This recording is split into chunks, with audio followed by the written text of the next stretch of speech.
It almost sounds like a rhetorical question. Are you having trouble getting volunteers at your church?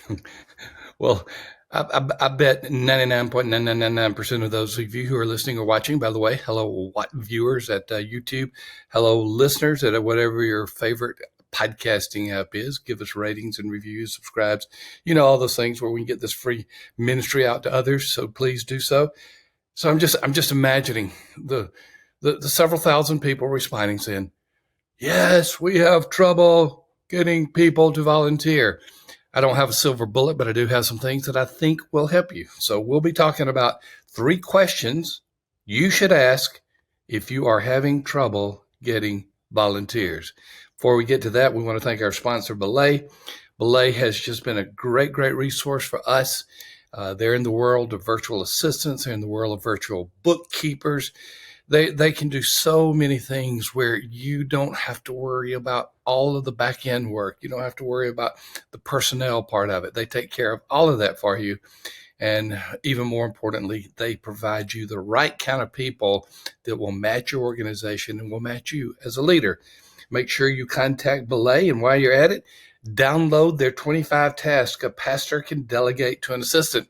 If you're not a pastor, scratch out that word and put executive pastor, associate pastor, business leader, any position that could use a lot of help from an assistant. Get that and get it at belaysolutions.com/Thom Rainer, or look in the show notes. Okay, so here is the question. What do you need to ask if you're having trouble getting volunteers? And that question leads to 3 questions. Question number 1 is this: how are you asking for volunteers? Let me say that one more time. How are you asking for volunteers? If you're asking for volunteers by maybe pastor standing in the pulpit and say, we need people to do the following, and you just hope people are going to run up to you, or if you have someone stand up during an announcement time, which I do not like, but if you have someone stand up during an announcement time and say, we need people to sign up for this. Well, you might get a few, but you're not going to get everybody you should, because the best way to get volunteers is to ask them individually. And if you're saying, well, I'm a pastor, I can't go up to every person individually. Well, you should have ministry leaders in your church over these ministries, and they should be recruiting individually. So if you're having trouble getting volunteers, do individual invitations. People do not respond well to group calls to come and do something. I noticed in a church not too long ago, they say, hey, if you want to go on this mission trip with us, sign up the following. Now, I get it, a mission trip is probably a little bit different than the traditional volunteer position. But again, I hope that particular church is recruiting individuals, going up to them and saying, are you interested? Even if they are doing this all of you come type of approach. Well, just remember, individual invitations are much more compelling. Okay? So number 1, first question you should ask is, how are you asking them? Second question that you should ask, is there a clear vision for this ministry? People today are not compelled to volunteer in a church just because there is an opening that has to be filled. They are not attracted to something where you are just saying, we need people. In other words, let's get some bodies here. They are attracted to positions if there is a compelling vision for that position. One of the things that you would hear quite a bit is, well, we can't get anybody to do evangelism.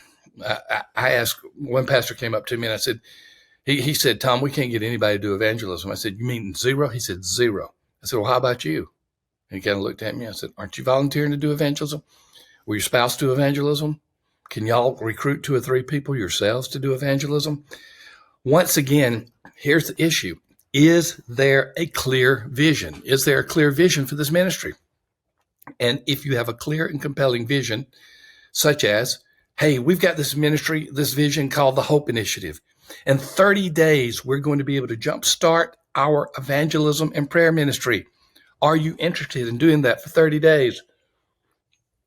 Well, when you do that kind of compelling type of ask, you're going to find more and more people will be interested. By the way, check out the Hope Initiative. It's an incredible ministry. where you can jumpstart your evangelism and prayer ministry in your church. We got so many churches in it right now.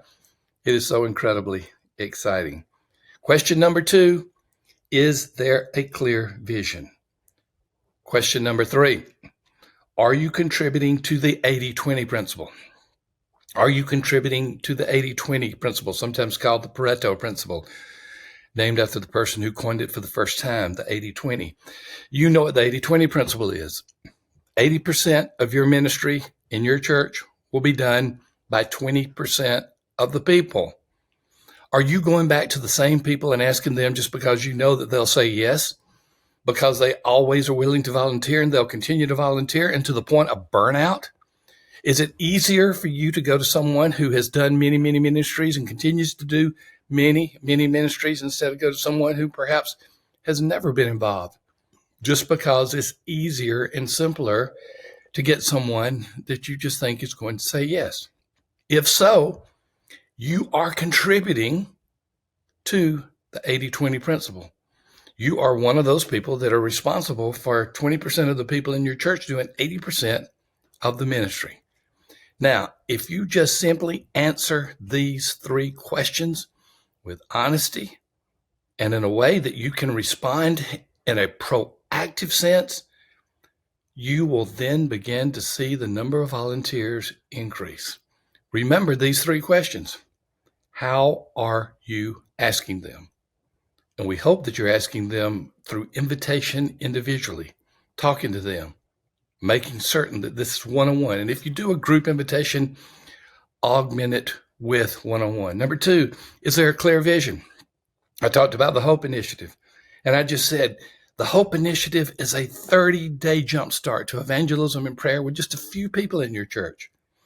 That doesn't tell you a whole lot about it, but that begins to cast a vision. It is a jump start. It is a way to get more people involved in prayer and evangelism.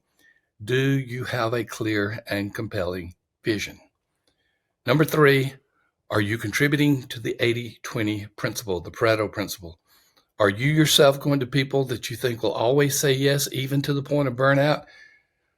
Are you going to some people and challenging them to do a ministry with a clear and compelling vision? Are you going to them one-on-one? These are the 3 questions that we want to ask you so that you can turn around volunteerism in your church. And though this is not an exhaustive list, it is a beginning point for those of you in the church who would like to see more people involved. And the more people involved you have, the healthier the church is. Thank you as always for being a part of the Church Answers podcast. I'm loving this podcast, these short, brief bursts of information. I was about to say wisdom, that considering the source, that may be a little questionable. And I'm always grateful for you, the listeners and the viewers, for being a part of this. Continue to share this information with staff, with church lay leaders, with people in your church members. And as always, thank you for Belay for being our one and only sponsor, our first sponsor. And thank you for the download that you're providing us, 25 tasks a pastor can delegate to an assistant. Check out that free resource in the show notes, or once again, you can go to belaysolutions.com/Thom Rainer. Thank you for being here. We're dropping 3 podcasts today. The other 2 podcasts that we're dropping today are related to the largest denomination, Protestant denomination in the United States, called the Southern Baptist Convention.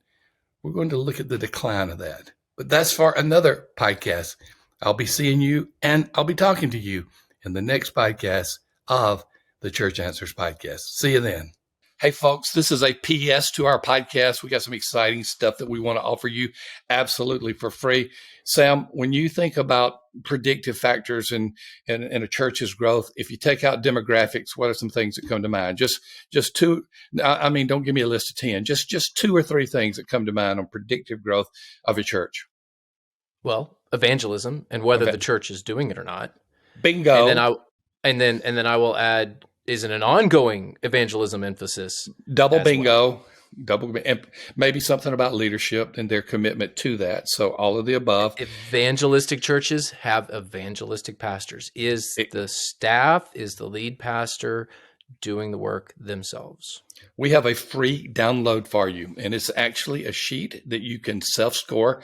You answer 20 questions, anywhere from strongly disagree to strongly agree, and we come back and we predict what your growth rate is going to be for the next year in worship attendance.